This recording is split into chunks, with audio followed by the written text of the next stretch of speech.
오늘 하나님께서 우리에게 주시는 말씀 함께 나누도록 하겠습니다. 요한계시록 20장 1절에서 15절까지 말씀입니다. 저희 여러분이 한 절씩 교독하도록 하겠습니다. 그때 나는 한 천사가 하늘에서 내려오는 것을 보았습니다. 그는 손에 무저갱의 열쇠와 큰 사슬을 가지고 있었습니다. 그는 용 곧 마귀이며 사탄인 옛 뱀을 붙잡아 1000년 동안 묶어 무저갱에 던져 잠그고 그 위에 봉인해 1000년이 차기까지 다시는 만국을 현혹하지 못하도록 했습니다. 이 일 후에 그는 잠시 동안 풀려나야 할 것입니다. 또 내가 보좌들을 보니 그 위에 사람들이 앉았는데 심판할 권세가 그들에게 주어졌습니다. 그들은 예수의 증언과 하나님의 말씀으로 인해 목배임을 당한 사람들의 영혼들과 짐승과 그의 우상에게 경배하지 않고 자신들의 이마와 손에 표를 받지 않는 사람들입니다. 그들은 다시 살아나 그리스도와 함께 1000년 동안 통치했습니다. 나머지 죽은 사람들은 1000년이 차기까지 다시 살아나지 못했습니다. 이것이 첫째 부활입니다. 이 첫째 부활에 참여하는 사람은 복되고 거룩합니다. 이들에게는 둘째 사망이 아무 권세도 갖지 못합니다. 그들은 하나님과 그리스도의 제사장들이 돼 그와 함께 1000년 동안 통치할 것입니다. 1000년이 다 차면 사탄이 그 옥에서 풀려날 것입니다. 그는 옥에서 나와 땅의 사방에 있는 나라들 곧 곡과 마곡을 현혹해 전쟁을 위해 그들을 집결시킬 것입니다. 그들의 수는 바다의 모래알과 같을 것입니다. 그들은 평원으로 올라와 성도들의 진 곧 사랑받는 도성을 애워쌌습니다. 그러나 하늘에서 불이 내려와 그들을 삼켜버렸습니다. 그리고 그들을 현혹했던 마귀는 짐승과 거짓 예언자가 있는 불타는 유황못에 던져졌습니다. 그들은 영원토록 밤낮 고통을 당할 것입니다. 또 나는 희고 큰 보좌와 그 위에 앉으신 분을 보았습니다. 땅과 하늘이 그의 얼굴 앞에서 사라지니 흔적도 찾아볼 수 없었습니다. 그리고 나는 큰 사람이든 작은 사람이든 죽은 사람들이 그 보좌 앞에 서 있는 것을 보았습니다. 책들이 펼쳐져 있는데 곧 다른 책, 곧 생명의 책도 있었습니다. 죽은 사람들이 책들 안에 기록된 대로 심판을 받았는데 그 안에는 그들의 새 행위가 기록되어 있었습니다. 또 바다는 그 속에 있던 죽은 사람들을 내놓고 사망과 음부도 그 속에 있던 죽은 사람들을 내놓았습니다. 그리고 각 사람은 자기가 행한 것에 따라 심판을 받았습니다. 그러고 나서 사망과 음부도 불못에 던져졌습니다. 이것이 바로 둘째 사망 곧 불못입니다. 누구든지 그 이름이 생명책에 기록되지 않는 사람은 이 불못에 던져졌습니다. 아멘. 오늘은 이 요한계시록 20장 1절에서 15절까지의 말씀으로 대망의 최후 심판에 대해서 다루게 될 것입니다. 지금까지 계속해서 심판에 대해서 다루었지만 정말로 이제 최후의 심판을 이야기하게 될 때가 됐습니다. 여러 개의 이제 단락이 있습니다. 천년 왕국에 대한 이야기도 있고, 곡과 마곡의 전쟁도 있고, 백보자 심판까지 20장에는 단락단락 정말로 이제 중요한 이 복음의 메시지가 있는데, 오늘 저는 이 최후의 심판에 이 주된 이 초점을 맞추어서 함께 말씀을 나누려고 합니다. 그러면 이 1절부터 있는 이 천년 왕국에 대해서는 말씀하지 않으십니까? 담임 목사님께서 너무 잘 풀어주셔서 천년 왕국에 대해서 궁금하신 분들이 계시다면, 그리고 곡과 마곡의 전쟁에 대해서 여러분들이 궁금하시다면 담임 목사님의 설교를 들으시면 훨씬 더 좋을 것 같다라는 생각이 듭니다. 자, 오늘 우리는 이 최후 심판에 대해서 함께 나누게 될 텐데, 이 구절은 정말 잘 풀어야 하는 이 핵심 구절이라고 할 수 있습니다. 바로 구원의 도. 이 심판을 풀기 위해서는 구원의 도가 필요하고 구원의 원리라는 이 전제가 반드시 깔려 있어야 하는 것이죠. 그래서 그 맥락 안에서 최후의 심판은 어떻게 진행이 되어지는가, 그리고 누가 이 심판을 받게 될 것인가를 우리가 봐야 하는 것입니다. 전도서 3장 11절을 보면 그런 말씀이 있는데요, 우리 같이 한번 읽어보도록 하겠습니다. 시작.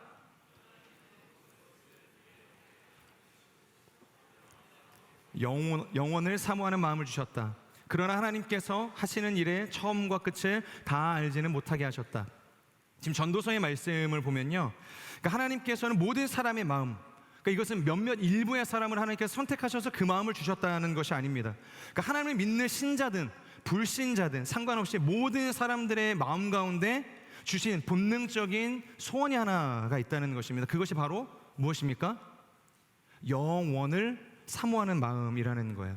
여러분, 이것은 성령 충만함을 사모하는 마음, 혹은 이 사명을 위해서 헌신하기를 원하는 그런 마음이 아닙니다. 그런 마음은 성도들에게만 하나님께서 특별히 주시는 마음이죠. 하지만 영원을 사모하는 이 마음이라는 것은 성도든 불신자든 모든 사람들이라면 마땅히 갖게 되어지는 본질적인 마음이라는 것입니다.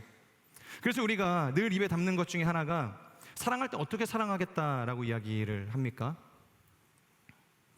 내가 너를 사는 날 동안만 사랑할게, 이렇게 이야기하지 않죠.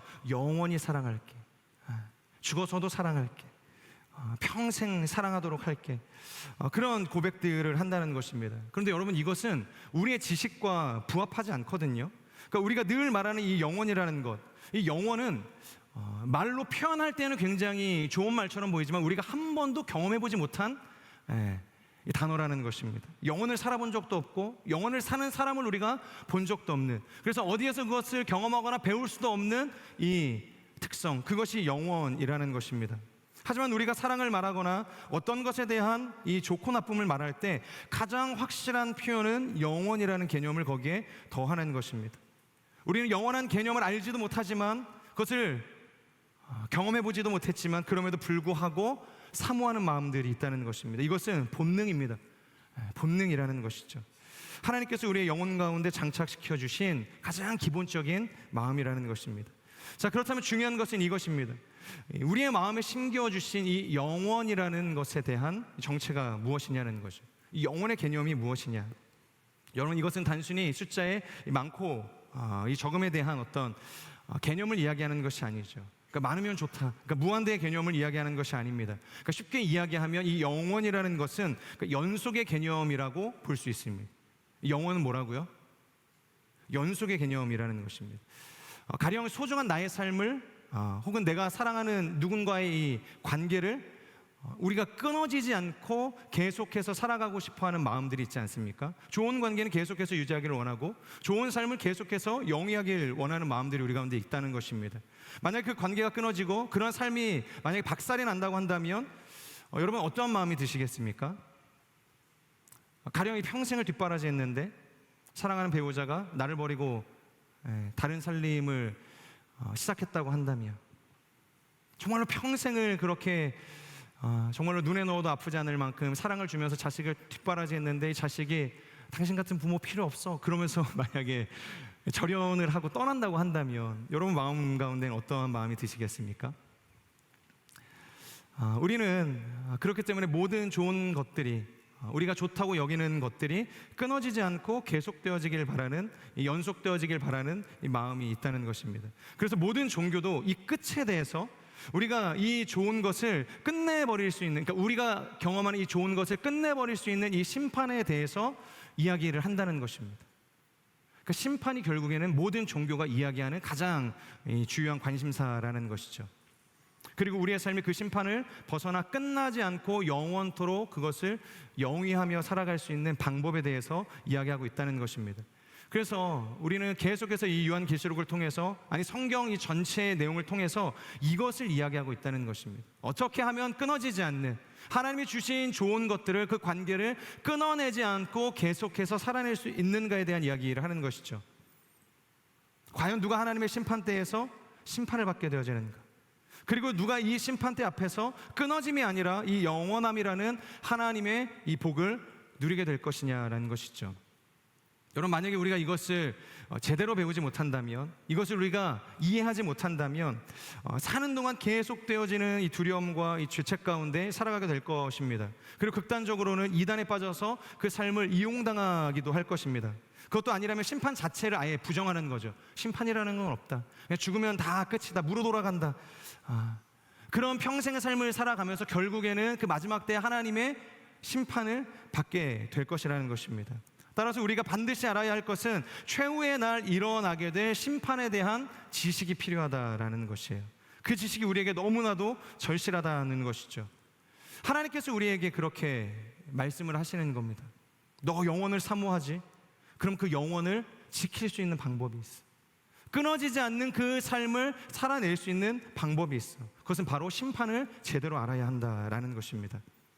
자, 그렇다면 이 심판에 대해서 우리가 나누게 될 것인데요, 먼저는 이 심판이 가지는 이중성에 대해서 나누기를 원합니다.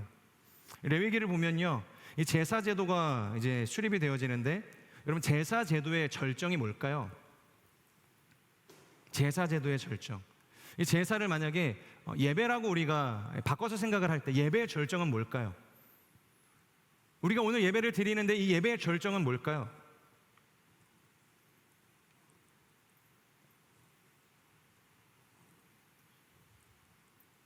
그냥 좋은 게 좋은 거지. 예배를 많이 드리면 드릴수록 좋은 거지.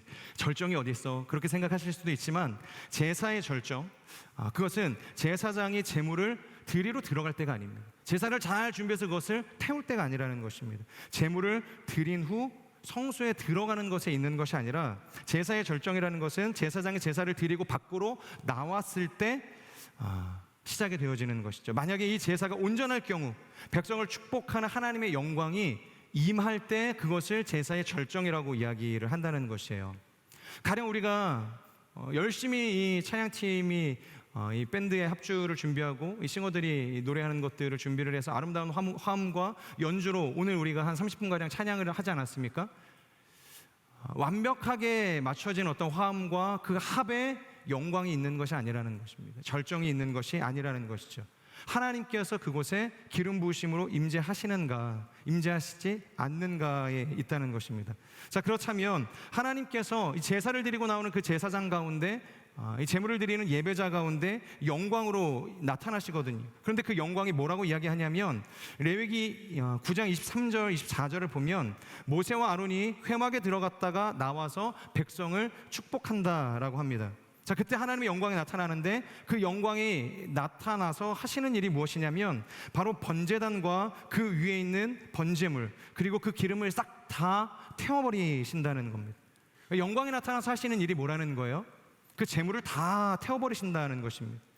이 말이 무슨 말이냐면, 하나님의 영광이 나타나서 하시는 유일한 일은 제물을 태워버린다는 것입니다. 하나님의 영광으로 지금 사람을 태우시는 것이 아니라 바로 사람을 대신해서 올라간 이 죄를 상징하는 제물만을 하나님께서 태우셨다는 거예요. 그리고 백성은 용서하신다는 것이죠. 여러분, 이것이 바로 하나님의 생명 심판인 것이고, 하나님의 영광이 나타났을 때 우리에게 주어지는 은혜라는 것입니다. 내가 안 죽고 내 속에 있는 죄가 죽는 것입니다.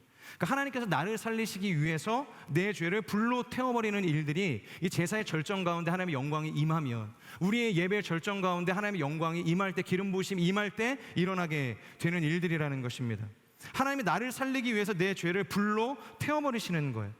지금으로 이야기하면 온전한 회개를 일으키게 하신다는 거죠. 그래서 죄를 끊어내고 돌이켜서 하나님이 원하시는 거룩한 삶으로 나아가게 하신다는 것입니다. 하나님 앞에서 한 사람도 변명하는 것과 꾸미는 것 없이, 자신의 어떤 이 삶을 합리화하는 것 없이, 주님, 제가 죄인입니다, 제가 100% 죄인입니다 라고 고백을 하면서 내가 아닌 나의 죄를 죽이시는 하나님께 영광을 올려드리는 것입니다.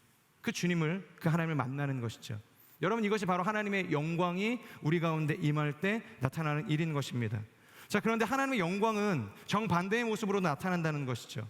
그러니까 예를 들어서 이 아론의 두 아들이 향로에 다른 불을 담아서 제사를 드린 적이 있습니다. 그때도 동일하게 하나님의 영광이 나타나거든요.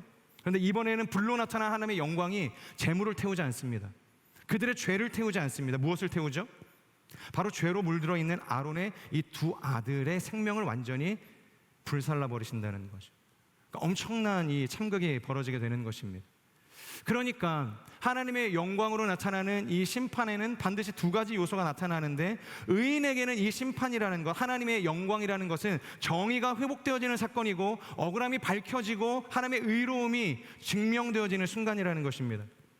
하지만 죄인에게는 이 영원이라는 것이 상실되어지는 순간이라는 거예요. 그의 삶을 지탱해 주었던 하나님의 은혜가 이 심판 뒤로 딱 종결이 되는 겁니다. 끝이 나는 겁니다. 그를 향한 모든 사랑과 소망과 이 평안이 다 끝이 나는 것입니다. 그런데 그 끝이 그냥 한 번의 끝이 아니라 영원한 끝이라는 거예요. 이따가도 이야기하겠지만 다시 없는 하나님의 최종 선고, 하나님의 심판을 받게 된다는 것이죠. 여러분, 재판장을 한번 떠올려 보시겠어요? 판사가 선고를 할 때 한쪽에서는 박수를 치면서 환호를 하지 않습니까? 하지만 다른 한쪽은 머리를 감싸지면서 탄식을 하는 일들도 일어나는 것입니다. 이처럼 이 재판장에는 두 가지 모습이 한 번에 나타날 수 있다는 것입니다. 그것이 바로 하나님의 영광이 임할 때, 하나님의 심판이 우리의 인생 가운데 찾아올 때 나타나는 두 가지 현상이라는 것입니다. 자, 지금부터가 정말로 중요한데, 자, 심판이 중요한 이유가 있습니다. 제가 지금까지 계속해서 심판을 이야기를 했는데 심판이 중요한 이유가 있습니다. 우리의 인간의 역사라는 것은 죽는다고 끝이 나지 않죠. 죽음으로 모든 것을 끝내려고 하는 이 사람들도 있지만, 죽는다고 해서 내 인생이 끝나는 것은 아니라는 것입니다. 무로 돌아가는 것이 아니라는 것이죠. 인간 역사의 끝은 단언컨대 심판이라는 것이죠. 단 한 사람도 빼놓지 않고 결국에는 심판을 받게 되는 것입니다. 18세기, 19세기 이 계몽주의 시대를 보면요, 이때부터 사람들이 자기의 지성과 이 이성에 부합하지 않는 모든 것들을 배격하기 시작하거든요. 그리고 그 선을 넘어 들어오는 모든 사람들에 관해서 이 불편한 감정들을 노골적으로 드러내기 시작을 하게 됩니다. 그러니까 교회에서 말하는, 갑자기 이제 앞뒤 없이 들어오는 이 교회의 이 복음 전도자들 있지 않습니까? 이 심판과 이 지옥을 막 이야기하는 이 사람들이 그 지성인들의 자존심을 건드리기 시작을 했다는 거예요. 그러니까 마땅히 그들이 생각하는 종교라는 것은 하나님의 사랑이라는 것을 가지고 나를 감동시키던가, 아니면 이성과 이 논리라는 것을 가지고 나를 설득하는 것이 맞다고 생각을 하는 것이죠. 그런데 교회는 영원히 심판을 받는 이 지옥교리가 있다고 이야기를 하면서 그들을 겁박한다고 생각을 했던 거예요. 그러니까 아무런 논리도 없고 그 안에 아무런 하나님의 사랑도 느껴지지 않는 복음을 전한다는 것이죠. 그러니까 스스로가 똑똑하다고 생각하는 사람일수록 이 지옥과 이 심판에 대한 큰 반감이 생기고 이 저항감으로 그들을 대하기 시작했다는 것입니다. 그런데 이 문제는 뭐냐면 이 저항이 너무 심한 겁니다. 그러니까 교회를 향한 이 배척과 이 반감이 너무 심하니까 이때 성경에 없는 개념이 최초로 등장하기 시작하는데, 그게 뭐냐면 바로 지옥 멸절설이라는 것입니다. 지옥 멸절설. 그러니까 쉽게 말해서 죄인을 심판하는 영원한 불못이라는 것은 존재하지 않는다는 거예요. 대신 하나님이 어떤 사람을 지옥에 보낸다 성경이 이야기할 때 그것은 고통을 받는 영원한 불못을 이야기하는 것이 아니라 죄인을 고통받지 않게 소멸시킨다는 것을, 이 지옥이라는 것을 가지고서 비유적으로 표현했다고 이야기를 하는 것이죠. 그러니까 교회가 어느 정도 타협을 한 거예요. 자, 우리 하나님은 심판도 이렇게 부드럽게 하시는 분이라는 겁니다. 그러니까 걱정하지 말고 교회에 오셔도 되고, 저항하는 그 지성인들의 마음을 회유하기 시작을 했다는 것이죠. 그런데 여러분, 우리가 반드시 알아야 할 것이 있는데, 이러한 심판은 성경 어디에도 없다는 것입니다. 교회가 올바르게 세워졌다, 교회가 정말로 하나님의 말씀 가운데 반석 위에 세워졌다는 증거는 우리가 하나님의 모습을 얼마나 아름답게 묘사하는가, 그것을 드러내는가에 있는 것이 아니라 정말로 주님이 우리에게 전해주신 이 진리를 잘 전하고 있는가, 그것으로 판단할 수 있다는 것입니다. 성경을 얼마나 있는 그대로 전달하고 있는가, 그것을 통해서 이 교회가 반석 가운데 세워져 있는 교회인가, 정말로 진리를 쫓아서 살아가고 있는 살아있는 교회인가를 우리가 알 수 있다는 것입니다. 여러분, 성경은 구원에 관한 이야기죠. 그렇다면 그 구원은 도대체 우리를 무엇으로부터 구원하려고 하는 것인지를 알아야 한다라는 것입니다. 오늘날 우리의 모습을 보면 구원이 간절하지 않은 사람들이 있거든요. 이유가 뭐냐면 하나님께서 나를 무엇으로부터 구원하려고 하는 것인지 그 짝이 명확하지가 않는 거예요. 구원? 좋은 말인 것 같은데 도대체 나를 어디서 구원을 시킨다고 말씀하시는 거지? 여러분, 이 짝이 명확하지 않으면 우리에게 있어서 하나님의 그 구원이라는 것이 절절하게 다가올 수 없다는 것입니다. 구원은 반드시 우리가 이 구원을 이야기할 때는 100% 부합하는 짝이 있는데, 그것이 뭐냐면 절망이라는 것입니다. 절망. 구원은 절망과 반드시 짝이 되어져야 한다는 거예요. 가령 이런 것입니다. 좌우 사방으로 한 10m, 한 20m, 한 100m 정도 되는 유리벽이 있다고 생각을 하죠. 그리고 내가 사방으로 막혀진 그 100m의 그 유리벽 사이에 갇힌 겁니다. 여러분, 무슨 수로 우리가 이것을 기어서 올라갈 수 있겠습니까? 근데 심각하게 거기다가 기름칠까지 만약에 했다고 생각을 해보세요. 기름칠 잘 되어져 있는 이 사방이 막혀져 있는 100m가 되어지는 유리벽, 여러분, 우리가 이것을 어떻게 벗어날 수 있겠냐라는 것이죠. 그 안에서 우리가 할 수 있는 일이라는 것은 하늘을 향해서 기도를 하든지 그냥 포기하고 죽는 일밖에 없다는 것입니다. 여러분, 이러한 상황들을 이야기할 때 우리가 절망적인 상황이다라고 이야기를 하는 것이죠. 생존에 어떤 가능성도 없는 완벽한, 우리가 할 수 있는 아무것도 없는 이 무능력의 상태, 그것을 절망이라고 이야기를 하는 것이죠. 그러니까 구원은 반드시 이 100%의 절망과 짝이 되어야 한다는 것입니다. 만약에 어떤 문제가 적당해서 고통스럽다가 그것이 끝난다고 한다면 여러분, 이것은 절망이 아닙니다. 그리고 그렇게 끝난 것은 우리가 회복되어졌거나 혹은 해결되어졌다라고 이야기하지, 내가 구원받았다고 이야기하지 않는다는 것입니다. 그러니까 우리가 구원을 말할 때 심판을 짝으로 불러와야 한다는 것입니다. 절망을 짝으로 불러와야 한다는 것이에요. 심판으로부터의, 절망으로부터의 구원이 되어야 한다는 것이죠. 여러분, 질병으로부터의 구원도 있죠. 가난으로부터의 구원도 있습니다. 지금 힘든 내 상황으로부터의 구원도 있을 수 있습니다. 그런데 이런 것들이 우리에게 있어서 정말로 성경이 이야기하는 구원의 개념이 되어버리니까 기복신앙이 판을 치고 여인과 헤어지고 사업이 무너지며 하나님을 저주하고 원망하고 교회를 떠나는 일들도 일어나게 되는 거예요. 내가 교회를 다니고 열심히 신앙생활을 하는데 하나님께서 나의 이러한 상황으로부터 구원하지 않으신다고 생각을 하니까, 이런 삶의 문제들이 해결되어지지 않는다고 생각을 하니까 그런 하나님이라고 한다면 필요 없다고 이야기하고 교회를 떠난다는 것입니다. 그런데 여러분, 우리가 구원을 이야기할 때, 하나님께서 우리를 구원하셨다라고 이야기할 땐 이 지옥의 심판 외에는 결코 다른 짝을 불러와서 이 구원을 설명해서는 안 된다는 것이에요. 그것으로는 이 구원의 가치를 결코 설명할 수 없다는 것입니다. 구원의 짝은 오직 하나입니다. 바로 심판과 지옥이다. 우리가 해결할 수 없는 이 절망만이 이 구원과 유일한 짝이 되어질 수 있다는 거예요. 사도행전 24장을 보면요, 바울이 어느 날 이스라엘에 파견된 총독 벨릭스를 만나게 되거든요. 우리가 계시록을 하기 전에 이 사도행전을 나누었는데 24장에 대해서도 우리가 분명히 나눴던 기억이 있습니다. 여러분, 벨릭스가 누구냐면 그의 아내가 이 드루실라라는 사람이었는데 그녀의 아버지가 바로 이 아그리빠 왕이었습니다. 그런데 이 벨릭스가 이 아그리빠 왕의 이 딸이었던 드루실라와 결혼한 것이 초혼이 아니었고 세 번째 결혼이었거든요. 그렇다면 이 사람, 이 벨릭스는 왜 이렇게 결혼을 많이 했냐? 바로 벨릭스는 이 결혼이라는 제도를 통해서 오직 자신이 원하는 이 권력과 이 정치적인 수완을 얻어내기 위해서 이 결혼이라는 것을 제도적으로 이용했던 사람이었다는 것입니다. 그러니까 전형적인 이 정치꾼이었다고도 이제 볼 수 있는 것이죠. 그래서 이 사람의 첫 번째 부인도 누구였냐면 클레오파트라의 손녀였다라고 이야기를 합니다. 그러니까 그런 어떤 야심을 가지고 있는 이 정치꾼이 유대 총독이 되었다고 한다면 그가 어떤 재판을 했겠습니까? 정직한 재판을 했겠습니까? 만약에 조금이라도 돈이 있는 사람이 감옥에 들어왔다, 그러면 그 재판의 기준이 뭐가 됐을까요?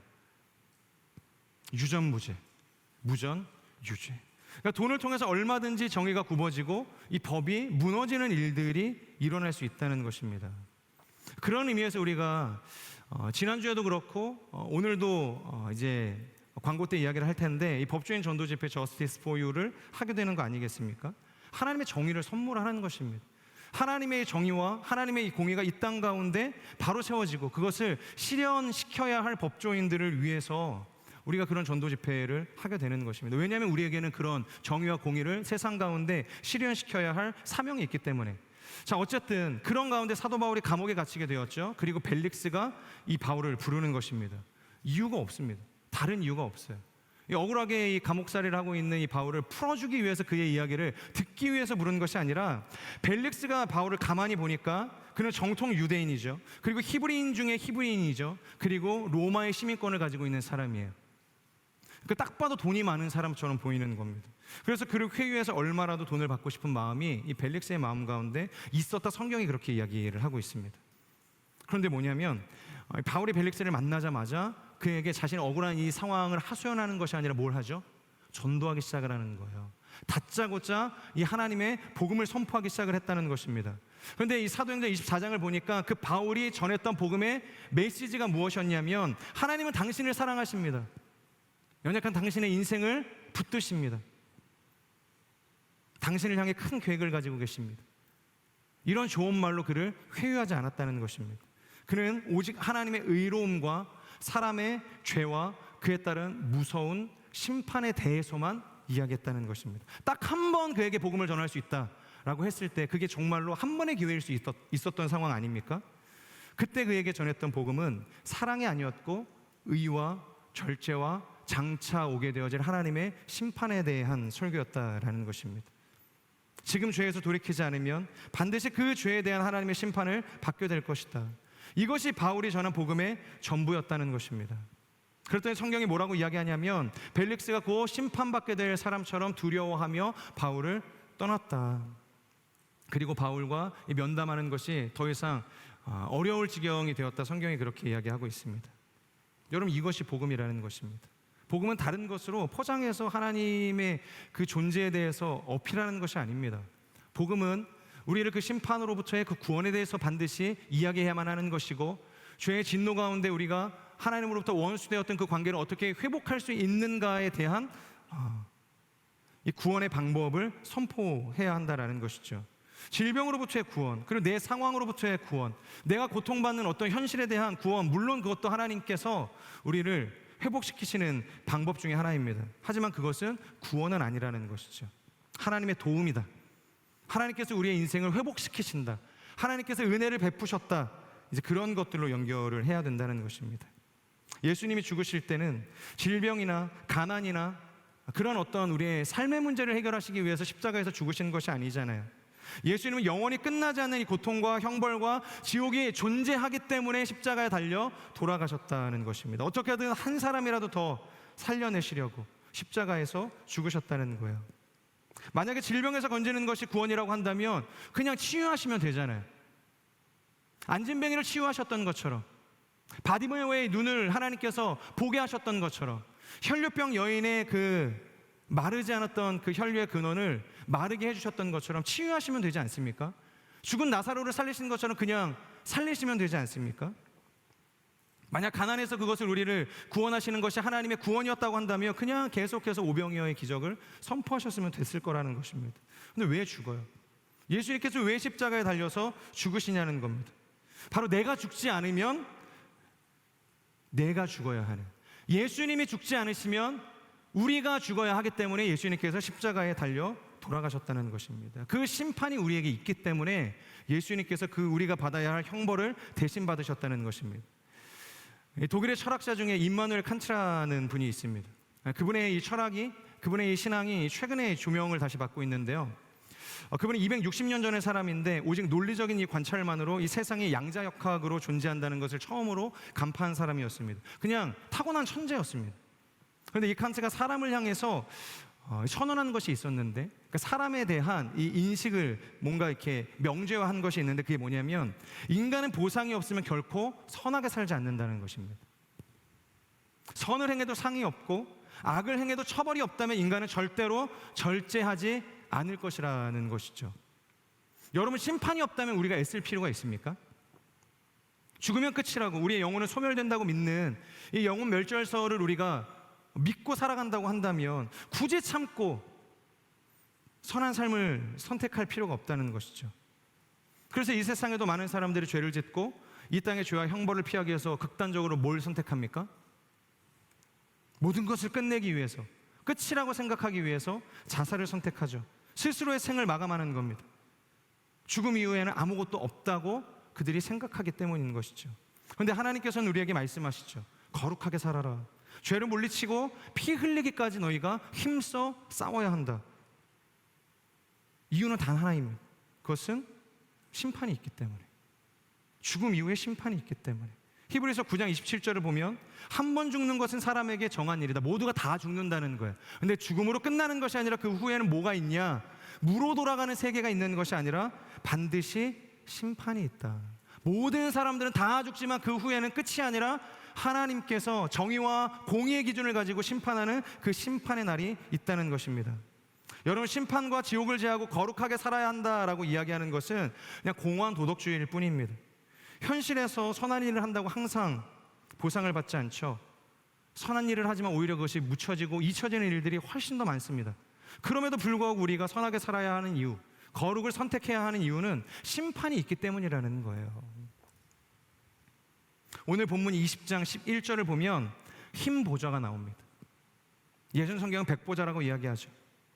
중요한 것은 이 보좌가 그냥 단순한 보좌가 아니라 심판의 보좌라는 거예요. 심판의 보좌. 그런데 그 보좌에 앉아 심판하시는 이가 누구신가? 바로 예수 그리스도시다. 예수 그리스도께서 그 흰 보좌에 앉으셔서 모든 사람들을 심판하시는 그날이 온다는 것이죠. 오늘 그것을 이야기하고 있는 것입니다. 우리 11절의 말씀을 같이 한번 읽도록 하겠습니다. 시작.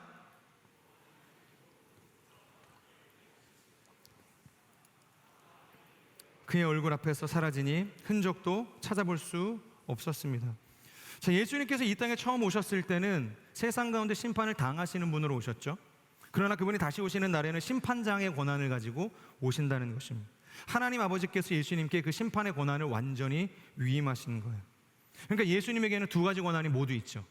독점하시는 두 개의 권한이 있습니다. 하나는 심판의 독점 권한, 그리고 또 하나는 구원에 관한 독점 권한이 예수님께 있는 겁니다. 구원도 심판도 예수 그리스도께 있다는 거예요. 그래서 종교개혁자들이 그렇게 외치는 거 아닙니까? 오직 예수.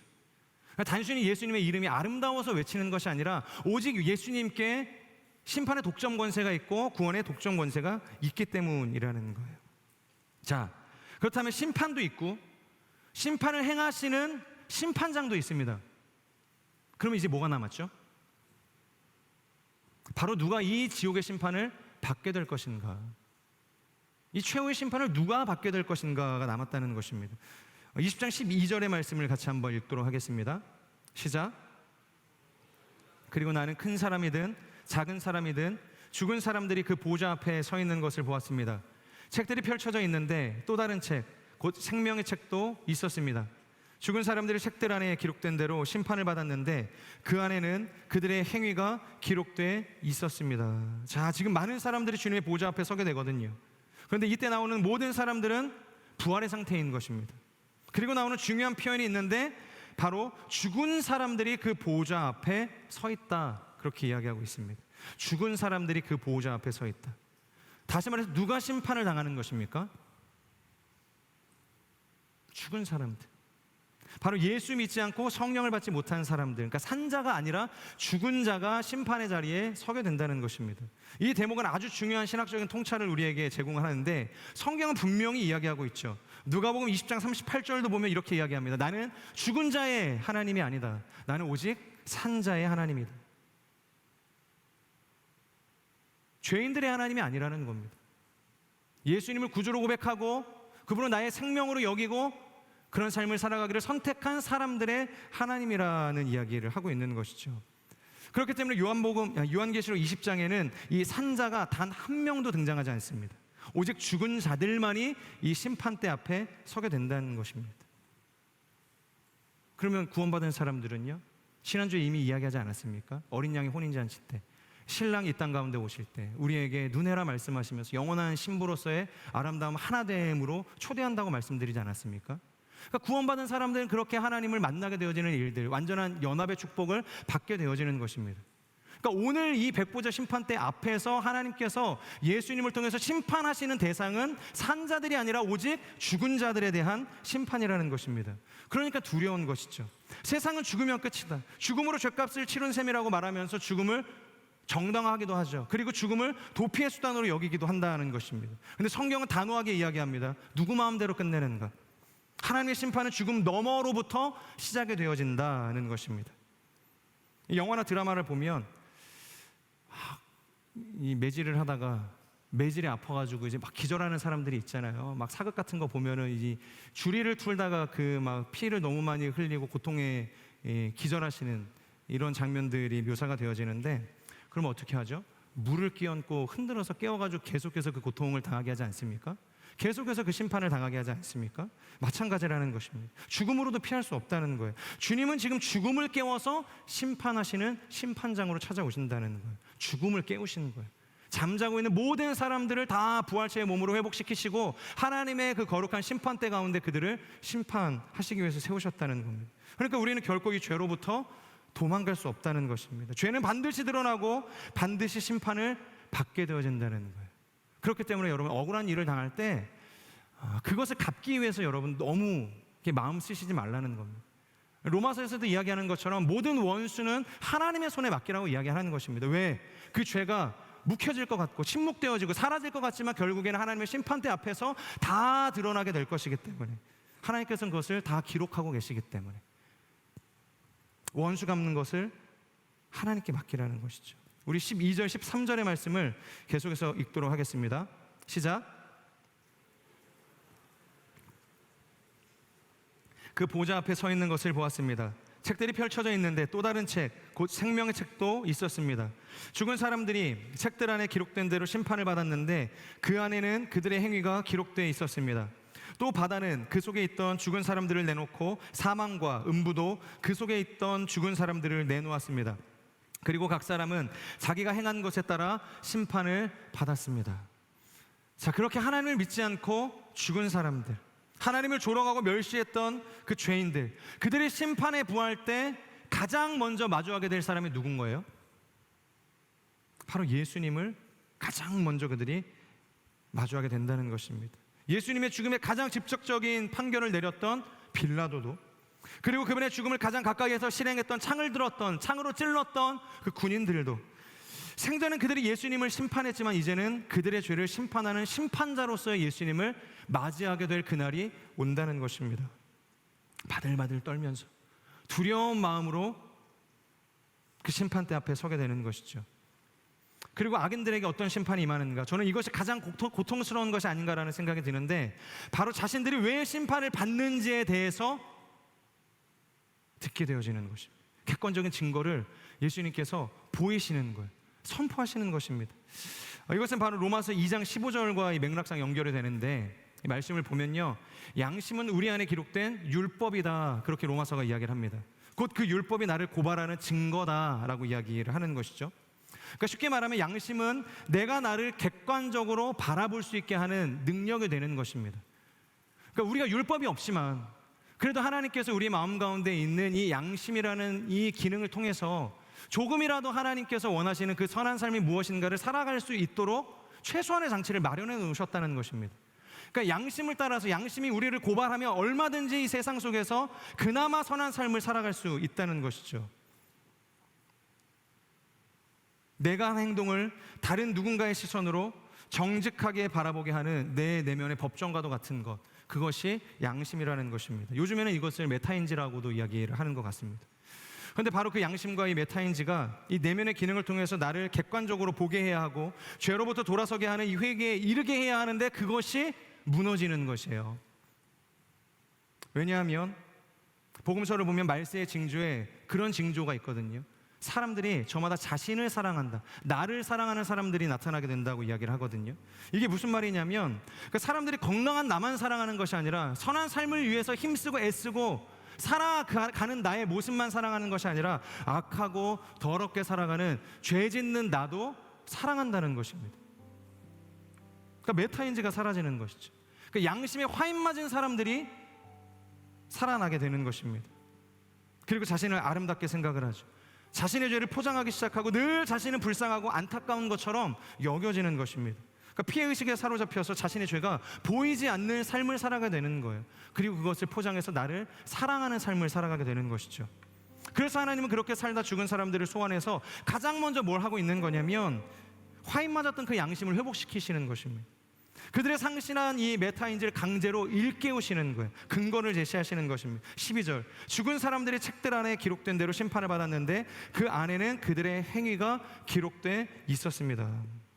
바로 그들이 자기를 사랑하며 보지 못했던 그들의 죄가 정확하게 적힌 그 죄를 보게 하시는 거예요. 그들의 실상을 깨닫게 하시는 것입니다. 결코 그들이 부인할 수 없는 그들의 감춰진 실체를 보여주고 계시는 거예요. 나중에 이 내용에 대해서 여러분들이 더 적나라하게 보기를 원하면 이 존 비비어의 구원이라는 책을 한번 읽어보시면 마지막에 이 하나님 나라에 들어갈 때 이 거룩한 입성식에 대해서 이야기를 합니다. 그때 얼마나 우리 안에 있는 이 죄의 추악함을 고발하는 이 대목이 나오는지, 이러면 이 심판 앞에 섰을 때 굉장히 내가 너무 부끄럽겠다, 이 면이 살지 않겠다, 굉장히 수치스러운 어떤 일들이 그 하나님의 심판의 법정 가운데서 이루어지겠다라는 생각을 했었던 적이 있습니다. 나도 잊었고 나도 기억하지 못했던 나의 정말로 수치스러웠던 더러웠었던 그 죄의 실체를 하나님께서 다 일깨우셔서 그것을 우리 앞에 고발하시는 그날이 오게 된다는 것입니다. 그리고 어떻게 되냐면 그것을 고발하게 되죠. 나도 잊었던, 나도 기억하지 못했던 그 수치스러운 죄를 보고서 좀 뉘우치면 좋은데 이제는 뉘우치게 되었는데 어떻게 되냐면 14절 15절 우리 같이 한번 읽도록 하겠습니다. 시작. 그러고 나서 사망과 음부도 불못에 던져졌습니다. 이것이 바로 둘째 사망 곧 불못입니다. 누구든지 그 이름이 생명책에 기록되지 않는 사람은 이 불못에 던져졌습니다. 자, 그것을 깨달아도 이제 늦는다는 것입니다. 아, 너무 수치스럽구나. 내가 저렇게 살았구나. 다시 돌아가면 저렇게 살지 않아야지. 마치 이 부자와 이 나사로의 비유처럼 이 부자가 자신의 그 과거를 후회하는 일들이 일어나지 않습니까? 이 나사로를 살려보내서 나의 가족들에게 이런 지옥이 있다는 것을, 지옥의 실체에 대해서 알게 해주십시오. 나는 평생 그것을 몰랐지만 나의 자녀들, 나의 가족들은 그것을 알고서 이곳에 오지 않아야 되지 않겠습니까? 더 이상 기회가 없다는 것입니다.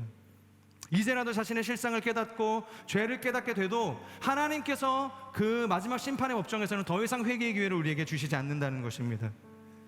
예수님이 성경을 보면 그분은 우리의 파라클레이토스가 되신다, 보혜사가 되셔서 우리의 죄를 위해서 하나님과 우리 사이에 서서 변호인이 되어주시는 선하신 분이기도 하시지만, 이제는 우리의 변호인이 아니라, 최후의 심판대 앞에서 죄인들의 변호인이 아니라 오직 심판주가 되심으로 그들이 받아야 할 최후의 판결을 선고하시는 재판장이 되신다는 것입니다.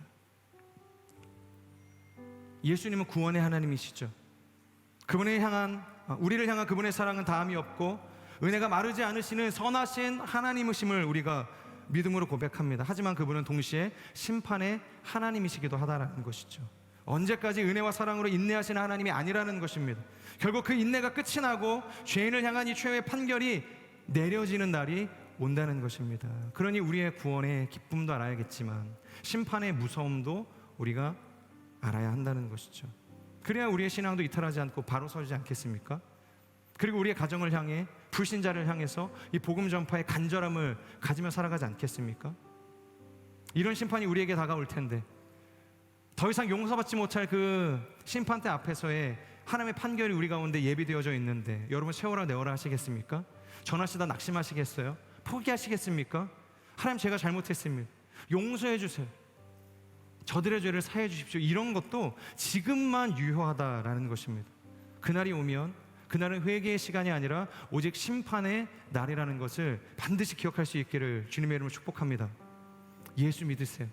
그분만이 생명입니다. 그분만이 구원입니다. 그분만이 심판에서 우리를 건져내시는 유일한 능력이십니다를 지금 우리에게 허락되어져 있는 이 디시즌 데이, 아직 빅토리 데이가 오지 않는 이 사이의 시간을 살아가고 있는 우리가 반드시 전해서 하나님께서 살리길 원하시는 한 영혼이라도 더 살려낼 수 있는 거룩한 인생이 되기를 주님의 이름으로 축복합니다. 우리 같이 함께 이 말씀을 기억하면서 기도하도록 하겠습니다. 하나님,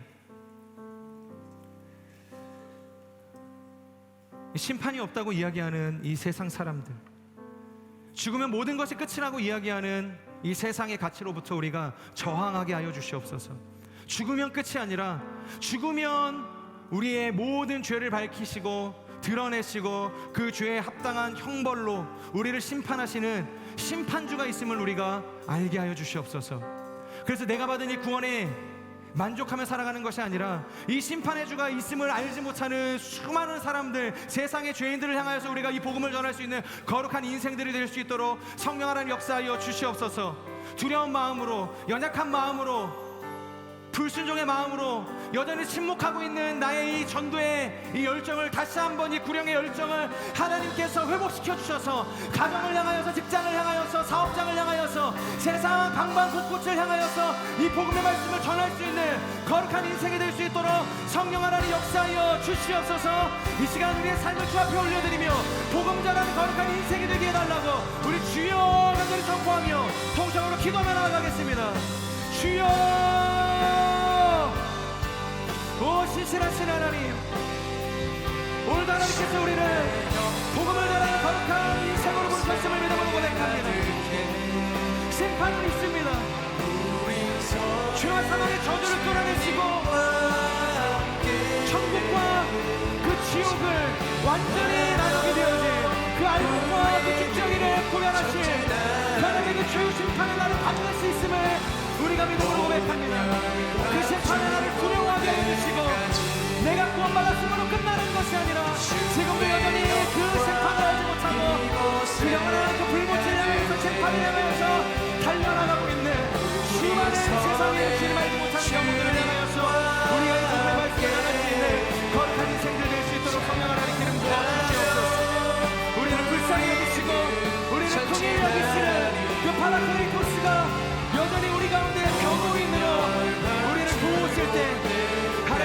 이상 침묵하지 않게 하여 주시고 그 복음을 전하는 인생 되게 하여 주시옵소서. 그날이 오게 되면 그 백번의 심판대 앞에 우리가 서게 되어지면 더 이상 기회가 없습니다. 더 이상 우리에게 가능성이 없음을 고백합니다. 아무런 구원의 소망이 우리 가운데 없음을 고백합니다. 오직 심판의 그 독점 권세를 받으시고 심판의 선고로 심판의 선고자로 세워진 그 심판 예수 그리스도만이 있음을 우리가 알게 하여 주시옵소서. 사랑의 주님, 심판은 반드시 있음을 우리가 기억하게 하여 주시옵소서. 하나님께는 구원의 독점 권세도 있지만 하나님께서는 모든 인생을 심판할 이 심판의 독점 권세도 있음을 우리가 깨달아 알게 하여 주시옵소서. 죽음으로 모든 것이 끝난다 말하는 이 세상의 가치를 우리가 저항하게 하여 주시고, 죽어서 끝이 아니라 죽음 후에는 반드시 하나님의 용서 없는 자비 없는 심판이 남아있음을 우리로 하여금 세상에 전할 수 있는 거룩한 인생이 될 수 있도록, 그래서 한 사람이라도 더 회개하여서 하나님께로 돌이킬 수 있는 거룩한 회복의 역사가 일어날 수 있도록 성령 하나님 역사하여 주시옵소서. 부활의 영광을 통하여서 하나님의 그 디데이를 선포하시고 이 최후의 이 백보자 심판이 있기 전까지 이 빅토리 데이를 우리가 소망하며 살아가게 하시는 그 하나님, 우리가 이 상의의 시간대 안에서 결코 게으르지 않게 하여 주시고 침묵하지 않게 하여 주시고 오늘도 우리를 보게 하시고 만나게 하시고 듣게 하시는 수많은 영혼들과 하나님 그 삶의 자리로 나가서 복음을 전할 수 있는 살아계신 하나님의 그 사랑과 그 심판을 선포할 수 있는 거룩한 인생이 될 수 있도록 역사하여 주시옵소서. 그렇게 함께 하실 주님을 찬양합니다. 구원의 권세와 심판의 독점 권세를 가지신 예수 그리스도의 이름으로 감사하며 기도드립니다. 아멘.